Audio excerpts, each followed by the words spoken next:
আপনাদের পাবলিকের সাথে আমাদেরও মেলামেশা ভালো, তাহলে আপনারা গুলি কেন করলেন? তাহলে গুলি কেন করলেন?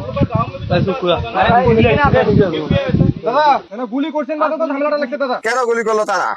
এইভাবে তারা বারবার অনেক কিছু করে। তার ছেলের বাবা একটা সৎ লোক, কেন তারা গুলি করলো? গুলিতে এত সস্তা নাকি? আমরা এই বিচারটা আমরা চাই। আমি ঘাস কাটতে গেছিলাম ভুট্টা বাড়ি, তা আমি জিরো লাইনে বাংলাদেশে কাটতেছি। তা একটা মহিলা আসি বলতেছে যে আমাকে ভুট্টা দাও তো।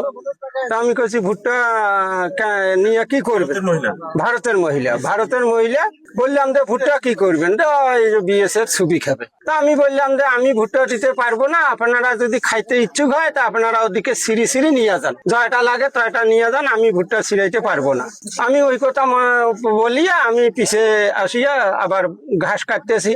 আমি ঘাস কাটিতে এদিকে খালি ঘাস আমার কাটা হয়ে গেছে। এমন টাইমে ওই ছেলেটাকে ভুট্টা ওদিকে গেল, ওই ছেলেটা যে আর সজি নেলেবার ধরছে, ওনাকে ওদিকে ডাক দিল যে আমাকে ভুট্টা আনি দেন তো।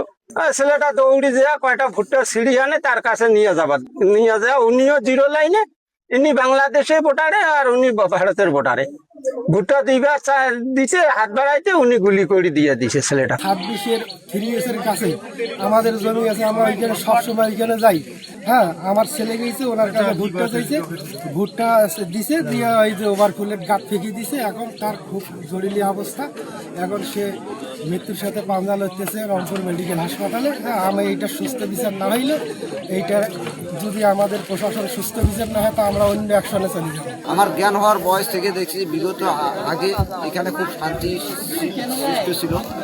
এখন দীর্ঘদিন যাবৎ, কয়েক মাস যাবৎ এখানে অশান্তির একটি প্রতীক লক্ষ্য করা যাচ্ছে। ওরা বিএসএফ এখানে অনির্ধারিত সময় আসিয়া তারা পাহারা দেয়, মাঝে মাঝে তারা জিরো লাইনে হাঁটা চলা করে এবং বিভিন্ন রকমের